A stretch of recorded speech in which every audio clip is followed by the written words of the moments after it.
நான் அப்பவே சீரிஸ் துவங்க முன்ன ஒரு வீடியோவில் சொன்னேன்னா இந்த லெஃப்ட் ஹேண்டரில் ஹெட்டை விட இந்த அலெக்ஸ் கேரி தான் ஆபத்தா இருப்பான். இந்த அலெக்ஸ் பாண்டியன் வந்து அடியேன் அடிப்பான்னு சொல்ல யாருமே கேட்கல. ஏன் ஸ்ரீலங்கா ஃபேன் கூட, ஏன் நானும் ஸ்ரீலங்கா ஃபேன் தான், அந்த ஸ்ரீலங்கா ஃபேன்ஸ் கூட கீழே வந்து கொமெண்ட்ல என்னென்னா ஹெட்டை விட ஹரி அடிப்பான்னு சொல்றீங்க, நியாயம் இருக்கோ? ஸ்ரீலங்காவில் வந்து இவரில் அடிக்கிற அளவுக்கு ஸ்பின் இருக்க போதோ என்று நான் சொன்னா, ரைட் ஹேண்டர் எடுக்கிற அளவுக்கு ஓரளவுக்கு ஸ்பின் இருக்கும். அதுலேயும் சிமித் அடிப்பான், மிச்சாக்கள் எடுக்கிற அளவுக்கு ஸ்பின் இருக்கும். ஆனால் இந்த லெஃப்ட் ஹேண்டர்ஸ் எடுக்கிற அளவுக்கு ஸ்பின் ஸ்ரீலங்காவில் இருக்காது, போட்டு உழைப்பாங்கன்னு நான் சொல்ல யாருமே கேட்கல. அதே மாதிரி சண்டிமல் வெட்டிங் பண்ணுவான்னு சொன்னா அதையும் ஒருத்தரும் கேட்கல. ஏன் மத்தியூஸ் அடிக்க மாட்டானோ, 90 அடிக்க மாட்டானோ என்றெல்லாம் கேட்ட நீங்க யார் என்ன கேட்டாலும் நான் சொன்னதான் நடந்திருக்கு பாருங்க. சரி, அதெல்லாம் இருக்கட்டும், அதெல்லாம் பழைய கதை. இப்ப நடந்த விஷயம் என்னன்னு பாத்தீங்கன்னா, நேற்று 229க்கு 9 விக்கெட் இழந்து ஸ்ரீலங்கா டீம் தடுமாறினாலும் இன்றைக்கு விடிய குசல் மெண்டிஸ் வந்து 2-3 பவுண்டரிகளை தெரிக்க விட்டு 85 ரன் நொட் அவுட் அடிச்சிருக்கிறார். அவர் நேற்று 56 ரன்ல போனவர் இன்றைக்கு 86 ரன்ல நொட் அவுட் ஆண்டிருக்கிறார்.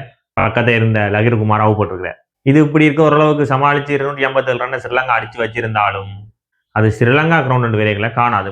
காலையில ஃபர்ஸ்ட் இன்னிங்ஸ்ல ஒரு 350 பிளஸ் பண்ணியிருந்தா சமாளிச்சிருக்கலாம். 250ன்றது காணாத ஒரு ரன் தான்.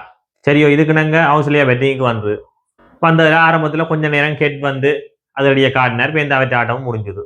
அங்கால லவிச்சன் வந்தோடனே பிரபாசேஸ்வரியோட வந்து கவுப்பட கவஜாவும் சிமித்தும் சேர்ந்து கொஞ்ச நேரம் போட்டு தாக்குன்னு தாய் கொண்டு வந்தாங்க ஸ்ரீலங்காவை. சரி, 2 பேரும் சேர்ந்து ஒரு பார்ட்னர்ஷிப்பை போட போறாங்க.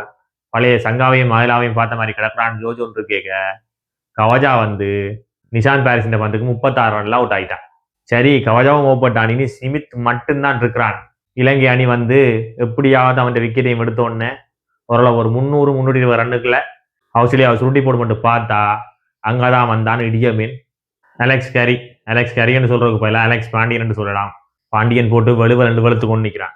இது இப்படி இருக்காங்க. பக்கம் சிமித்தண்ணாவும் கொஞ்சத்தோட விட்டார் நினைக்கிறீங்களோ? சிமித்தண்ணாவும் அங்கே செஞ்சரியா கடக்க, இஞ்சால் அலெக்ஸ் கேரி என்னாவும் செஞ்சரியா கடக்க, பார்ட்னர்ஷிப் 200 கடக்க, லகிர்குமார 4 ஓவர் 5 ஓவர் தான் போட்டு அவர் 20-25 ரன்னை கடக்க, 4 ஓவர் போடுறதுக்கு அவரை கூட்டிக்கணும் அந்த மாதிரி இருந்தது ஸ்ரீலங்கா டீமோட நிலைமையை பார்க்க.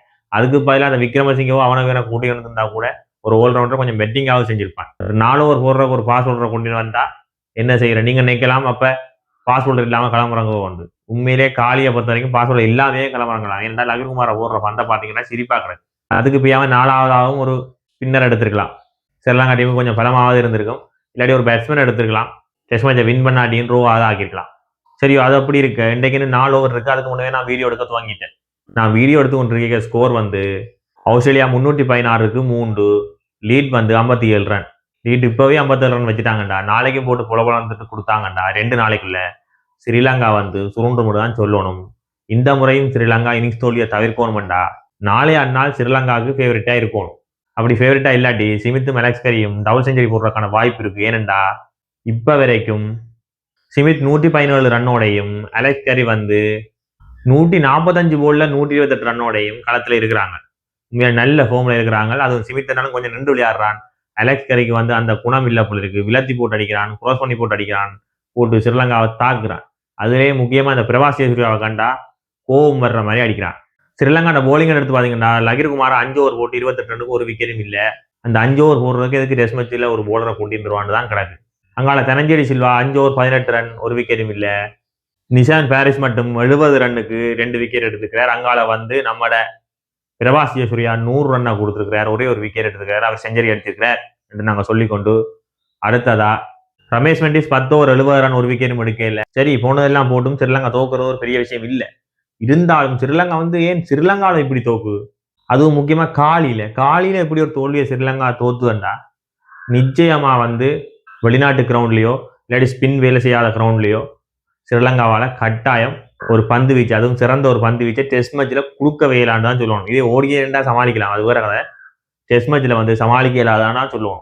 ஏன் சமாளிக்க இயலான்னு கேட்டீங்கன்னா காலையில முழுக்க ஸ்பின் தான் விழும். ஸ்டாக்கே கஷ்டப்படுறான் பந்து உடவே ரெட்டி கொடுத்து அவுப்படினா, அது வேற கதை. அப்போ பாஸ்போர்ட்டரை வச்சு இங்கே சமாளிக்கலான்டாலும் ஸ்பின்னை வச்சு சமாளிக்கலாம். லயன்ட வந்து எங்க இங்கெல்லாம் திரும்புது, என்ன மாதிரி எல்லாம் விக்கெட் எடுக்கான் லயன்.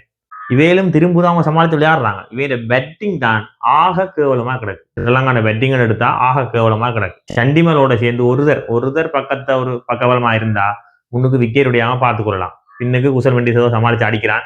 அவன் அடிக்கிற ரன்னையும் சேர்த்து ஒரு 400 பிளஸ் பண்ற அளவுக்கு இருந்தா கூட ஸ்ரீலங்காவுக்கு ஓரளவுக்கு நல்ல ஸ்கோர் வந்திருக்கு. சமாளித்து ஒரு மட்டுக்க தோத்துருக்கலாம், இல்லாட்டி ரோவா இருக்கலாம், ஏதாவது ஒன்று செஞ்சிருக்கலாம். ஆனால் ஸ்ரீலங்கா வந்து 200 ரன்னுக்கு 150 ரன்னுக்கு எல்லாம் சுருள்றபடியாத்தான் இந்த தொடரை வந்து ஸ்ரீலங்கா இழக்கிறதுக்கான நேரத்தில் இருக்குது. சரி, ஏதோ எப்படியோ நாளைக்கு முடிய கிடையில இந்த டெஸ்ட் மேட்சுக்கான ஒரு முடிவு தெரிஞ்சிடும்.